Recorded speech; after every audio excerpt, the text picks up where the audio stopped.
Yo, we back to it. Let's do it.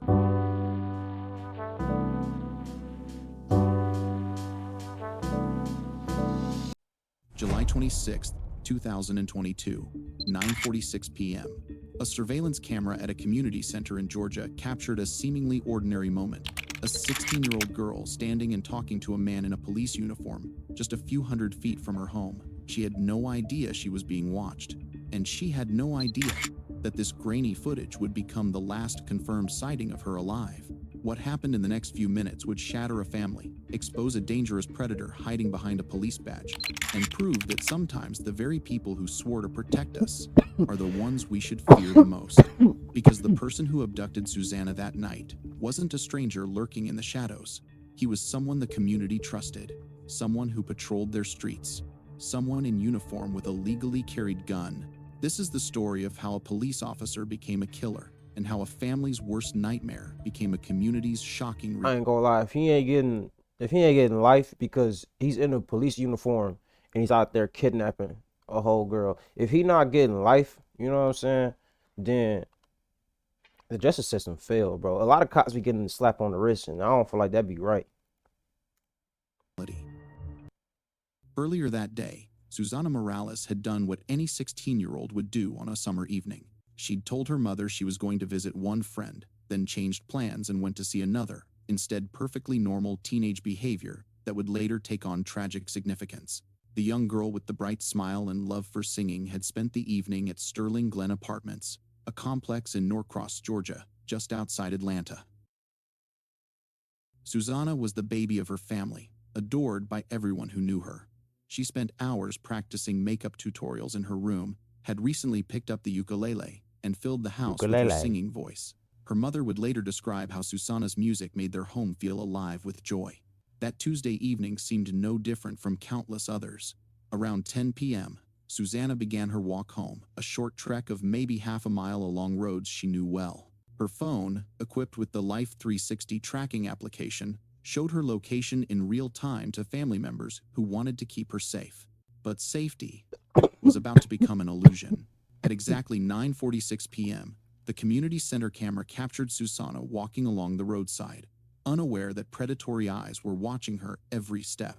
She appeared calm, unhurried, just a teenager heading home after spending time with friends. Then, something went terribly wrong. Dang, he was watching her that whole What time. happened next would puzzle investigators for months. Susanna's phone showed her reaching her neighborhood, getting close to home where she should have felt safest. Her family, monitoring her location, watched as the familiar blue dot approached their street. Then the dot began moving in the opposite direction. At first, the movement seemed normal walking speed. Perhaps she'd forgotten something or decided to take a different route. But then the impossible happened. According to the GPS data, Susanna was suddenly traveling at 40 miles per hour.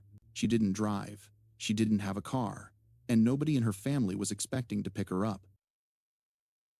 A text message appeared on her phone. "I'm on my way home," but Susanna never arrived. Instead, her phone continued its high-speed journey away from safety, away from home, away from everything familiar. At 10:30 p.m., one of her friends received a crash alert from the Life 360 application. The phone had stopped moving. It would never move again. Susanna's family began searching immediately, driving the streets, calling her name, hoping against hope that this was all some terrible misunderstanding. But when dawn broke on July 27th, their daughter was gone. Meanwhile, just a few miles away at Sterling Glen Apartments, a 22-year-old police officer named Miles Bryant was going about his evening routine. Bryant worked as a courtesy officer at the complex, a position that gave him reduced rent in exchange for patrolling the property and keeping residents safe. He was also a sworn officer with the Doraville Police Department and served in the National Guard. To his neighbors, his colleagues, his superiors, Miles Bryant appeared to be exactly what law enforcement should represent: dedicated, conscientious, always Boy, willing that to. boy kind of like Diddy, don't he? It's always them clean faced, low cut ass niggas. But appearances can be devastatingly deceiving. The next morning, July 27th, Bryant contacted police with a concerning report. His service weapon, a Glock 19 pistol, had been stolen from his vehicle. Someone had broken into his truck overnight, he claimed, taking his holster and gun while leaving everything else untouched. The timing was remarkable. Less than 12 hours after Susana Morales vanished, the courtesy officer who lived at the very apartment complex she'd been visiting was reporting a stolen firearm. But this was just the beginning of Miles Bryant's elaborate deception. For Susana's family, the next 6 months were a living nightmare of uncertainty. Tips poured in from across the country, reported sightings in Detroit, Nashville, Gatlinburg. Each lead brought hope, then crushing disappointment when investigations turned up nothing. Police deployed drones, thermal imaging, and aerial surveillance. They conducted undercover operations, worried that Susana might have been taken into human trafficking networks. Every resource was exhausted, every possibility explored. Her mother, Aura Morales, faced the worst kind of anguish, not knowing. Was her daughter dead? Was she suffering somewhere? Was she trying to come home? The questions haunted every waking moment and invaded every dream. It is the worst possible thing to not have closure, investigators would later observe. I think my daughter may be alive. I hope my daughter is alive, but I don't know. Emotionally debilitating is not the right 2 words to use. It's worse than that. Throughout those 6 months, Miles Bryant continued his duties as courtesy officer and police officer. I'm like, bro, he just living life so casual, bro. This nigga just like, I be hating people that like feel like they got away with something or even get away with something for a little bit of time. Just like you living like everything good. Controlled Sterling Glen Apartments, the very place where Susana had last been seen. He carried himself with the same professional demeanor that had earned him respect among colleagues. No one suspected that the person helping search for the missing girl might be the very person who knew exactly where she was. February 6th, 2023, 6 o'clock in the evening.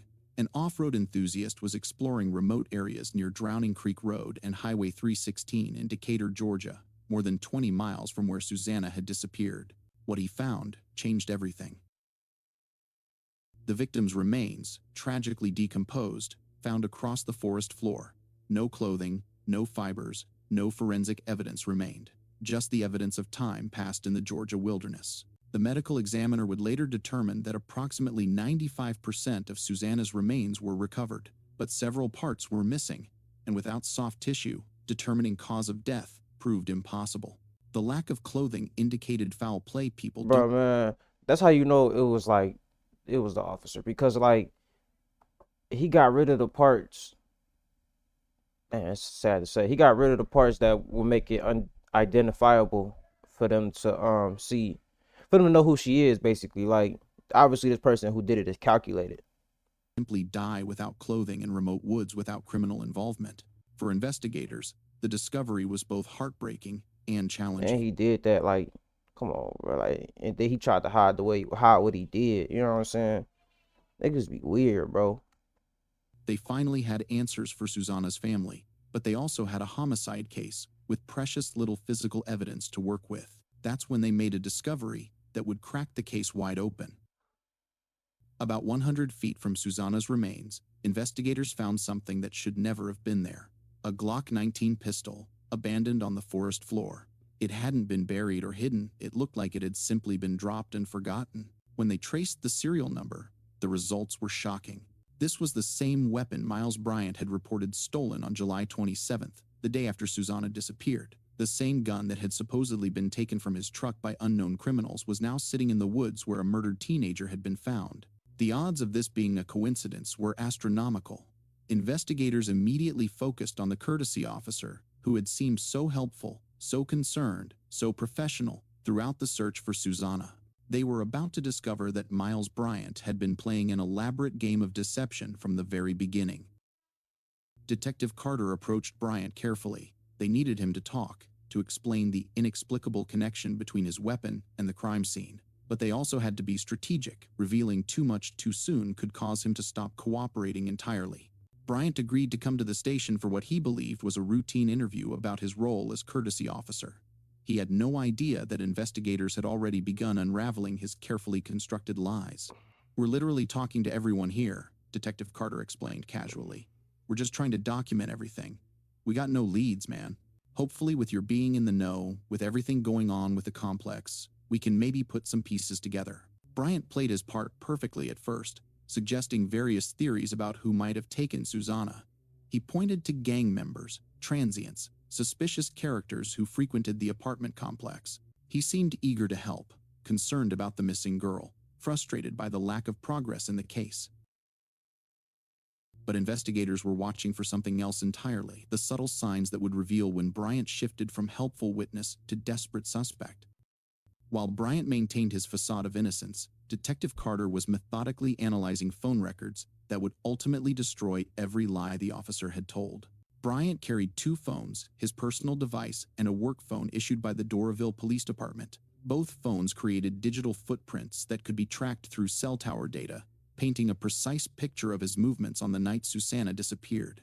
What investigators found was devastating to Bryant's claims of innocence.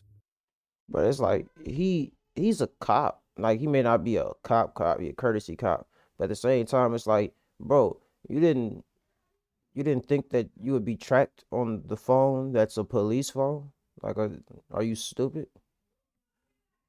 Between 1 and 2 a.m. on July 27th, just hours after Susanna vanished, Bryant's phones were actively making calls from cell towers located near Highway 316 in Decatur, the same stretch of woods where Susanna's body would be discovered 6 months later. Then he out Bryant there making calls. Like, it's a good thing he's stupid because you want people like this to get caught.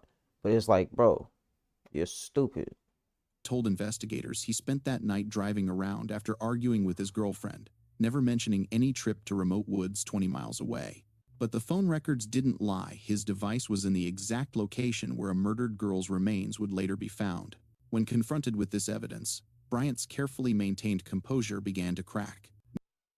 "Listen to me," Detective Carter said, his voice steady but firm. "Your device was the only one out there. She went missing. She died there. Your gun is there. Your phone is there. This is your moment to talk about it." For the first time, Miles Bryant looked genuinely rattled. The helpful courtesy officer facade dropped away, revealing something much darker underneath. "This is terrible," he whispered. "Maybe we're a monster." "Oh, hell no. Prove it wrong."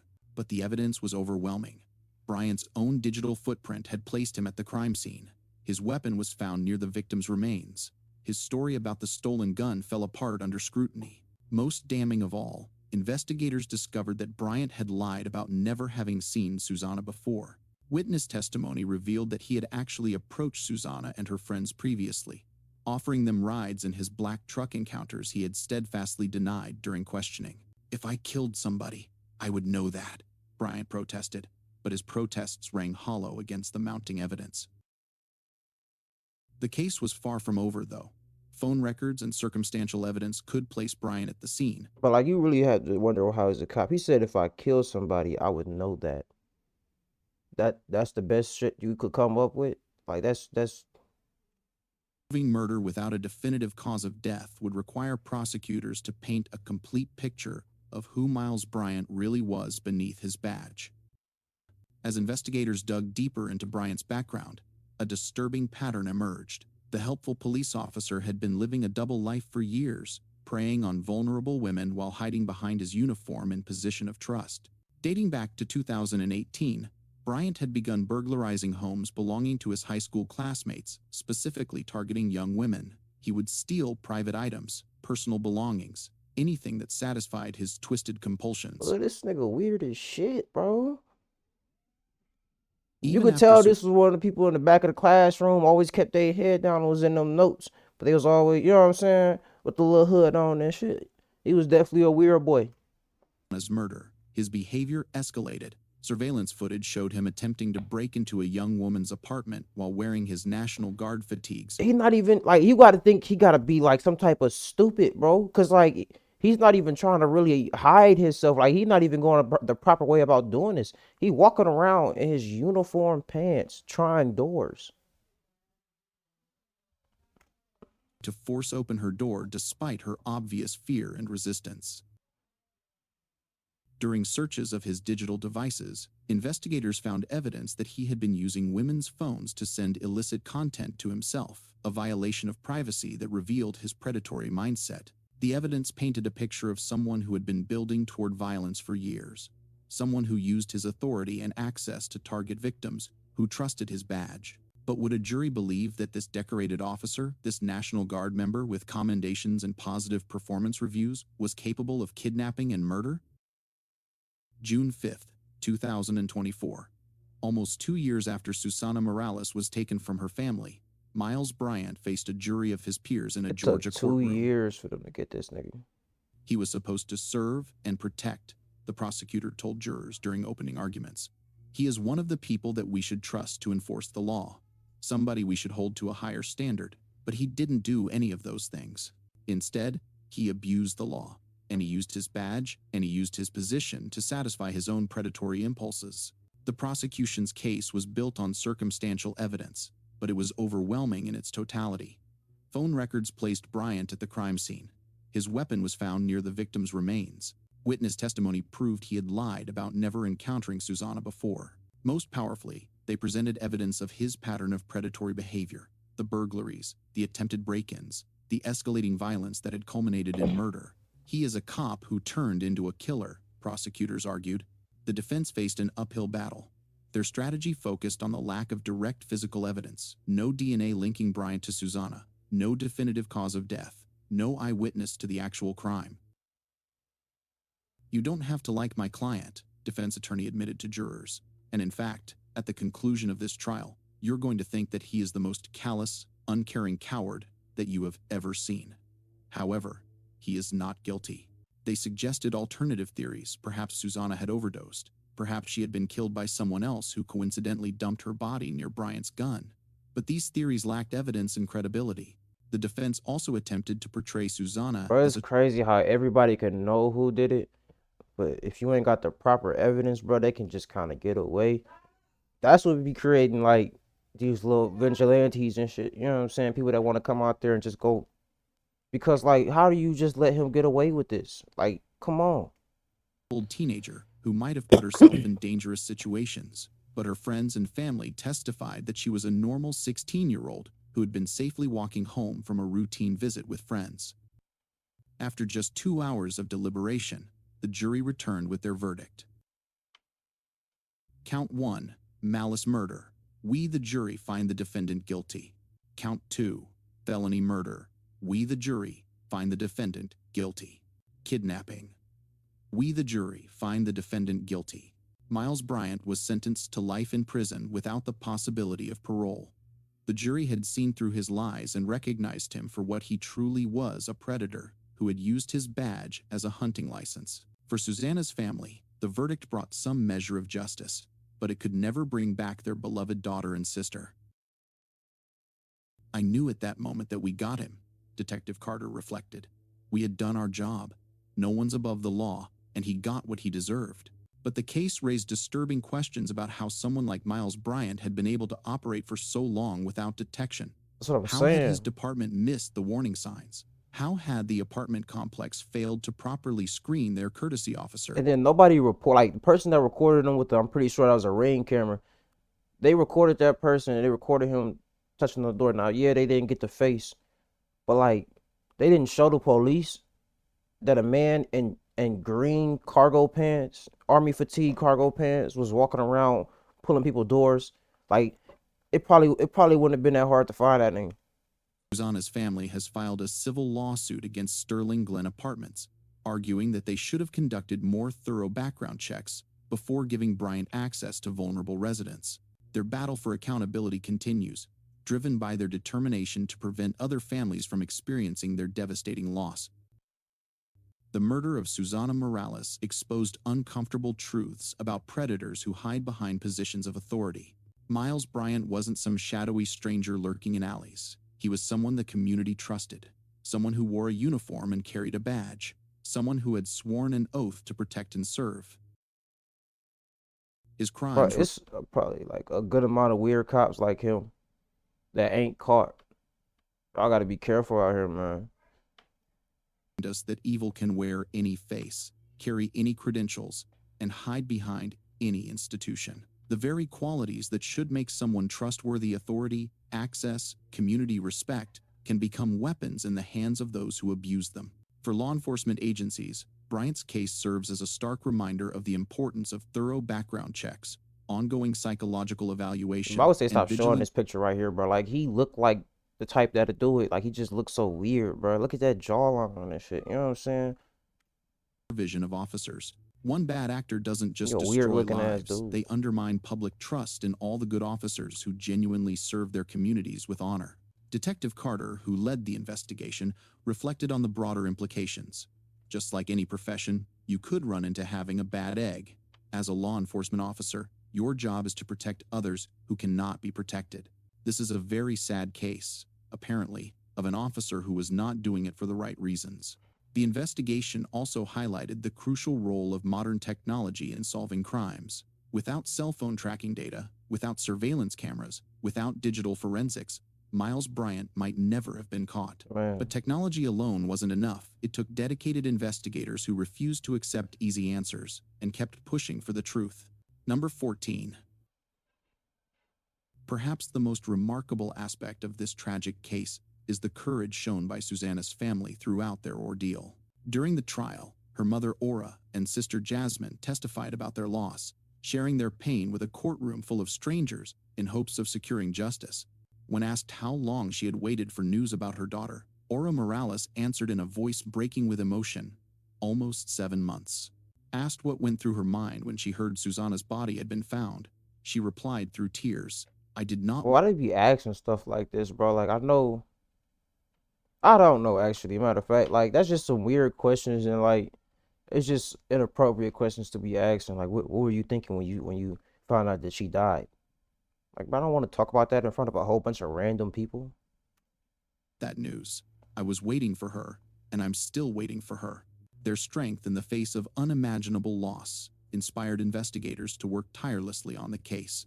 Detective Carter admitted that having a daughter the same age as Susanna made the investigation deeply personal for him, driving him to pursue every lead and examine every piece of evidence. The case also demonstrated the vital importance of community involvement in solving crimes. The off-road enthusiast who discovered Susanna's remains, the witnesses who remembered Bryant's suspicious behavior, the technology that preserved digital evidence, all contributed. They said earlier there was no witnesses, there was no eyewitnesses. So how are there witnesses saying that monitoring his behavior? I'm guessing it's probably from like different encounters or whatever. But I didn't think you could use witnesses from different situations in the in a new situation. To building a case that brought a killer to justice. But hey, they got Miles him though. Bryant will spend the rest of his life in prison, removed from society where he can never harm another innocent person. But his crimes continue to reverberate through the lives he shattered. Oh, Susanna's and family, he a cop, and he a pedo. That's two things you do not want to be in jail. They finna get him. who will never be They whole finna get again. him. His fellow officers, who must work to rebuild trust he helped destroy, and the community that learned too late that the person they trusted to keep them safe was actually their greatest threat. Susanna Morales should be alive today, pursuing her dreams, making music, bringing joy to her family.